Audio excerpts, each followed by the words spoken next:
আচ্ছা, তোমাদের বান্ধবীগুলোও কি এরকম, যাদের নাকি ডিজের আবার শুনলে পা একা একাই নাচতে শুরু করে দেয়? আমার তো সব বান্ধবীগুলাই এরকম। এর আগের ভিডিওতে আমি বলেছিলাম যে লিপিকার রিসেপশনের আরেকটু ভিডিও বাকি আছে, সেটারই এটা সেকেন্ড পার্ট। লিপিকার বিয়ের ভিডিওর লাস্ট পার্টও বলতে পারো, এরপরে আর কোনো ভিডিও আসবে না ওর বিয়ের। তো যাই হোক, কিছুদিন অনেক ক্লিপস নেওয়া হয়েছিল, যার জন্য এতগুলো ভিডিও আপলোড করতে পেরেছি। তবে অনেকটা ডিমোটিভেট ফিল হচ্ছে, জানি না কেন।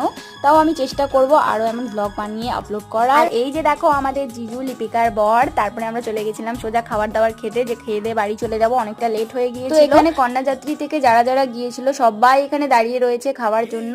তো আমরাও চলে গিয়েছিলাম। তো আমাদের জিজুই আমাদের জায়গা করে দিলেন। আর গুড়িয়া বলছিল যে খাবার পাচ্ছি না। আমি বললাম সিট পাইতে এত দেরি লাগছে, তো খাবার পাইতে কত দেরি লাগবে ভাব। যাই হোক, খাওয়া দাওয়া সেরে নিলাম। বাড়ি আসার আগে সবাই মিলে চলে গেলাম লিপিকার সাথে দেখা করতে। আর ওকে এখানে কেন অল দ্য বেস্ট জানানো হচ্ছিল, তোমরা যদি কেউ জানো তাহলে কমেন্টে কিন্তু জানিও। তো আজকে ব্লগটা এখানে শেষ করছি, দেখা হবে নেক্সট ব্লগে। আরো এমন ভিডিও দেখতে অবশ্যই আমার চ্যানেলটি সাবস্ক্রাইব করে নিও। আজকের মতো টাটা।